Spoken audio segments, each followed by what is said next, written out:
रामपुर नाम के एक छोटे से गांव में किशोर अपनी पत्नी रमा और बेटी राखी के साथ रहता था। वह बहुत गरीब था। वह रोज नदी से मछलियां पकड़कर उन्हें बाजार में बेचता था।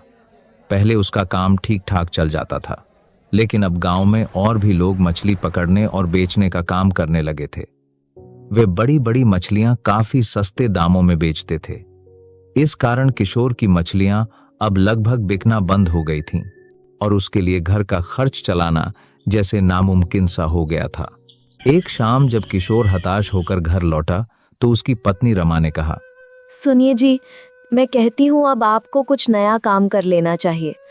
अब मछली से हमारा घर नहीं चल रहा है। तुम सही कहती हो, मगर मुझे मछली पकड़ने और बेचने के अलावा कोई और काम आता भी तो नहीं है। आप चिंता मत कीजिए, मैं भी आपके साथ कल मिलकर आपके लिए काम ढूंढने चलूंगी। ठीक है रमा, मुझे तो बस तुम्हारे और राखी की चिंता है कि मैं तुम दोनों को 2 वक्त की रोटी भी ढंग से नहीं खिला पा रहा हूँ। चलिए जी, मन छोटा मत कीजिए। मैंने जो फिश सूप बनाया है उसे खा लीजिए, एक दिन सब ठीक हो जाएगा। रात को खाना खाकर सब सो गए, लेकिन किशोर को नींद नहीं आई। उसे अगले दिन की चिंता सताने लगी। वह पूरी रात सोचता रहा कि अब आगे क्या और कैसे होगा। अगले दिन दोनों पति पत्नी सुबह सवेरे ही काम की तलाश में निकल पड़े। पूरा दिन बीत गया, लेकिन उन्हें कहीं भी काम नहीं मिला।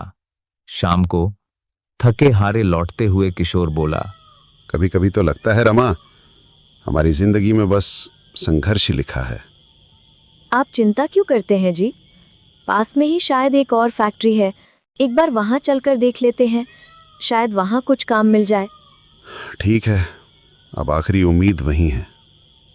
दोनों फैक्ट्री पहुंचे। वहां किशोर को डिब्बे पैक करने की नौकरी मिल गई।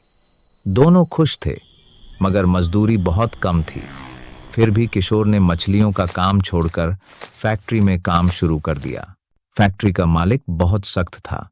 वह जरा सी भी देर होने पर आधे दिन की तनख्वाह काट लेता था और किशोर को अक्सर देर भी हो जाती थी, क्योंकि फैक्ट्री गांव से 5 किलोमीटर दूर थी और किशोर फैक्ट्री पैदल जाता था, क्योंकि उसके पास साइकिल भी नहीं थी।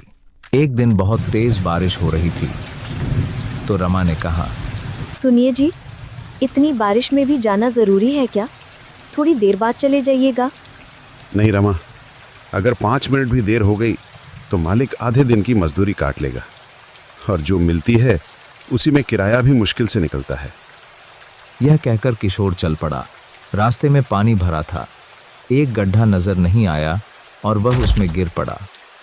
उसकी टांग टूट गई। थोड़ी देर बाद उसका दोस्त मनोज दौड़ता हुआ घर आया और बोला, रमा भाभी, बुरी खबर है, किशोर फैक्ट्री जाते वक्त गिर गया है। उसकी टांग टूट गई और उसे सरकारी अस्पताल ले गए हैं। यह बात सुनते ही रमा अस्पताल के लिए निकल गई। वहां पहुंचते ही जब उसने किशोर को देखा तो वह फूट फूट कर रोने लगी। इतनी देर में डॉक्टर आया और डॉक्टर ने कहा, इनकी दोनों टांगों की हड्डियां टूट गई हैं, अब ये 1 साल तक चल नहीं पाएंगे। यह सुनकर रमा का तो दिल ही टूट गया। वह सोचने लगी, अब घर का खर्च कैसे चलेगा। फिर भी वो हिम्मत करके किशोर को घर ले आई। घर पहुंचकर उसने सोचा किशोर के लिए कुछ बना ले, मगर घर में तो सिर्फ थोड़े चावल और शक्कर थी। तभी मकान मालिक आया। रमा, तुम्हारी हालत देखकर दुख हुआ, मगर 8 महीने से किराया नहीं दिया है। मालिक, बस 1 महीना और दे दीजिए, मैं सब चुका दूंगी। मालिक ने उसकी हालत देखकर 1 महीने का समय दे दिया, मगर बेचारी का पूरा दिन सिर्फ चिंता में निकल गया। और जब रात हुई तो रमा ने आखिरी बचे हुए चावल शक्कर में मिलाकर सबको खिला दिए और थोड़े आखिरी बचे हुए चावल कल के लिए रख दिए। सब सो गए, मगर रमा सोचती रही, अब क्या होगा, कल क्या खिलाऊंगी, किराया कहाँ से भरूंगी। और ये सोचते सोचते उसकी आंख लग गई। अगले दिन रमा काम ढूंढने निकल गई। इतने दिनों से वे सब सिर्फ उबली हुई मछलियां ही खा रहे थे और कल तो सिर्फ उन्होंने बासी चावल और शक्कर ही खाई थी। तो अब राखी का मन कुछ छटपटा खाने का हुआ। उसने घर में देखा माँ काम ढूंढने गई थी, पिता सो रहे थे, तो वह अकेली ही बाजार चली गई। वहां उसने देखा एक आदमी ग्रेवी चिकन बेच रहा था। भैया, मुझे भी थोड़ा दे दो। पैसे हैं तेरे पास? राखी ने कहा। पैसे तो नहीं है मेरे पास। इतना सुनते ही दुकानदार ने उसे डंडे से मारा, फिर पीछे भाग भाग कर पीटा और आखिर में वहां से भगा दिया। राखी रोती हुई घर लौटी और माँ को सब बताया। बेटी, कोई बात नहीं, हम गरीब हैं इसीलिए लोग हमारे साथ ऐसा करते हैं। माँ, लोग ऐसा क्यों करते हैं? काश हम भी बाजार में कुछ बनाकर बेचते तो हम भी अमीर होते। माँ, आप जैसी मछली करी कोई नहीं बनाता, क्यों ना हम भी फिश करी की दुकान खोले? रमा को बेटी की बात बहुत अच्छी लगी कि इतना सब होने के बाद भी उसकी बेटी में हिम्मत थी। रमा भी बाजार में फिश करी बेचने चाहती थी, मगर रमा के पास काम चालू करने के लिए पैसे नहीं थे। तभी उसे अपनी सहेली मीना याद आई, जो पास के गांव में रहती थी। रमा ने एक मछली पकड़ी, उसे उबालकर सूप बनाया और मीना के घर जाने के लिए निकल गई। जैसे ही मीना के घर के बाहर पहुंची तो मीना ने उसे देख कहा, अब तो यहाँ भी आ गई, क्या चाहिए? तुझसे मिलने आई हूँ, कुछ मदद चाहिए? रमा, यहाँ मत आया कर, मेरी इज्जत है इस गांव में। तभी मीना की एक सहेली आई। मीना, ये कौन है? नौकरानी है, काम मांगने आई है। यह सुनकर रमा को गहरी ठेस पहुंची। वह रोती हुई वहां से निकल पड़ी। रास्ते में उसे एक बूढ़ी दादी मिली, जो पेड़ के पास भूखी बैठी थी। बेटी, 2 दिन से कुछ नहीं खाया, कुछ खिला दे। रमा ने अपना सूप उसी को दे दिया। बेटी, तू बहुत नेक है, आजकल कोई किसी की मदद नहीं करता और तू इतनी नेक होकर भी रो रही है। रमा ने उसे अपनी सारी दुख भरी कहानी सुनाई।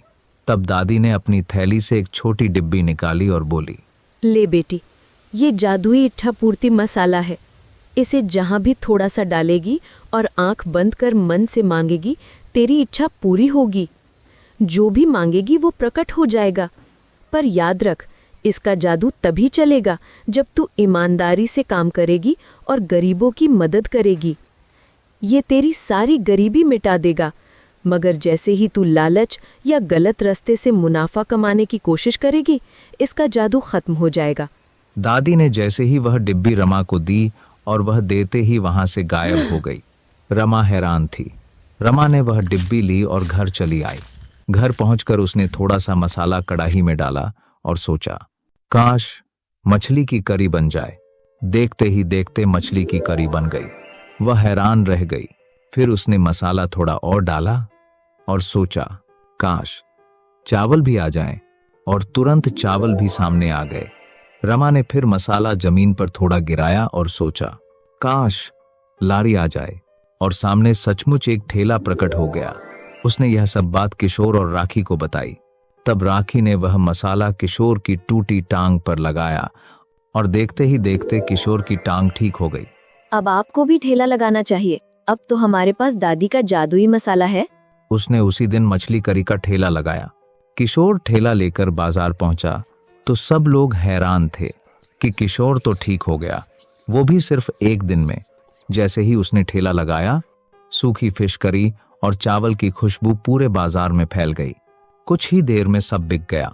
जब किशोर घर लौटा तो रमा ने और फिश करी और चावल बना रखे थे। रमा बोली, दादी ने कहा था कि हमें गरीबों की भी मदद करनी चाहिए। दोनों पति पत्नी ठेला लेकर गरीबों के पास पहुंचे और उन्होंने मछली करी और चावल मुफ्त में बांट दिए। अब वे रोज ऐसा करने लगे। रमा और किशोर रोज मेहनत से काम करते, पूरे दिन मछली करी और चावल बेचते और रात को गरीबों को मुफ्त में खाना खिलाते। वे उस जादुई मसाले का सही उपयोग करते रहे, क्योंकि रमा और किशोर के मन में कभी भी लालच नहीं था। आखिरकार उनकी गरीबी समाप्त हो गई और वे सुख, शांति और खुशी से अपना जीवन बिताने लगे।